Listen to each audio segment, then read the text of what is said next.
Second Chronicles chapter 24. Joash was 7 years old when he began to reign, and he reigned 40 years in Jerusalem. His mother's name was Zibiah of Beersheba. And Joash did that which was right in the sight of the Lord all the days of Jehoiada the priest.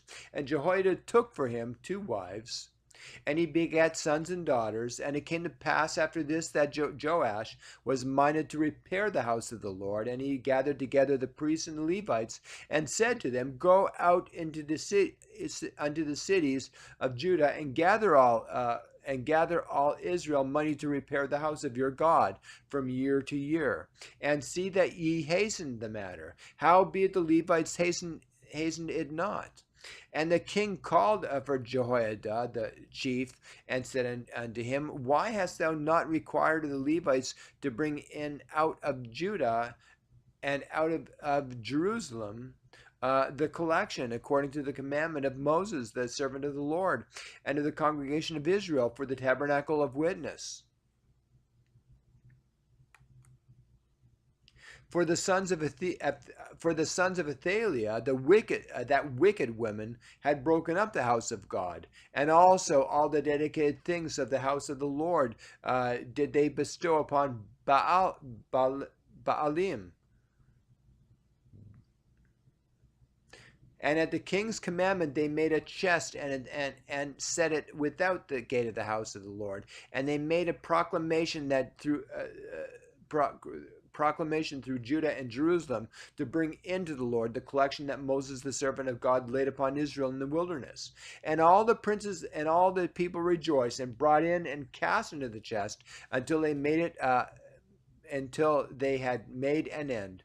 Now it came to pass that at what time the chest was brought unto the king's office by the hand of the Levites, and when they saw that there was much money, the king's scribe and high priest officer came and emptied the chest, and took it, and carried it to his place again. And thus they did day by day, and gathered money in abundance.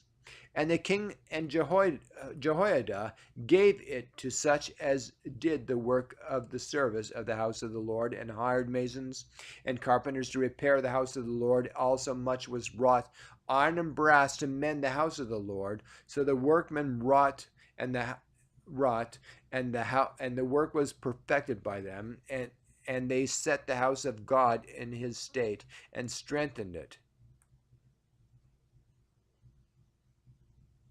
And when they had finished it, they brought the rest of the money before the king and Jehoiada, whereof were made vessels for the house of the Lord, even vessels to minister and to offer withal, and spoons and vessels of gold and silver. And they offered burnt offerings in the house of the Lord continually all the days of Jehoiada. But Jehoiada waxed old, and was full of days when he died. 130 years old was he when he died. And they buried him in the city of David among the kings, because he had done good in Israel.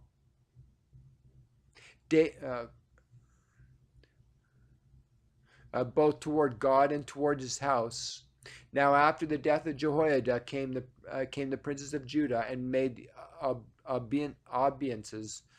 obeisance to the king. Then the king hearkened unto them, and they left the house of the Lord God of their fathers, and served groves and idols. And wrath came upon Judah and Jerusalem for their trespass. Yet he sent prophets to them to bring them again unto the Lord, and they testified against them, but they would not give ear. And the Spirit of God came upon Zechariah, the son of Jehoiada, the priest, which stood above the people, and said unto them, Thus saith God, Why transgress ye against the commandments of the Lord, that ye cannot prosper? Because ye have forsaken the Lord, he hath also forsaken you. And they conspired against him, and stoned him with stones at the commandment of the king in the court of the house of the Lord. Thus Joash the king remembered not the kindness which Jehoiada his father had done to him, but slew his son. And when he died, he said, "The Lord look upon it and require it." And it came to pass at the end And it came to pass at the end of the year that the hosts of Syria came up against him, and they came to Judah and Jerusalem and destroyed all the princes of the people from among the people, and sent all the spoil of them unto the king of Damascus.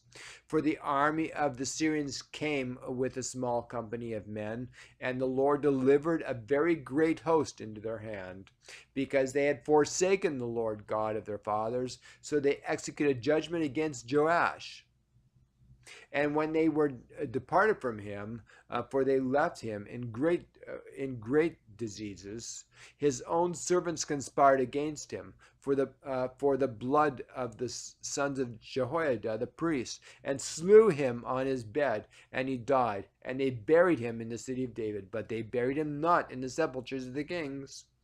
And these are they that conspired against him: Zabad the son of Shimeath, the Amorites, and Jehozabad the son of Shimrith, a Moabitess.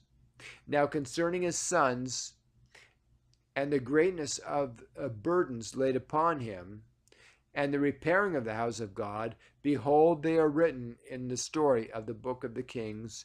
And Amaziah his son reigned in his stead.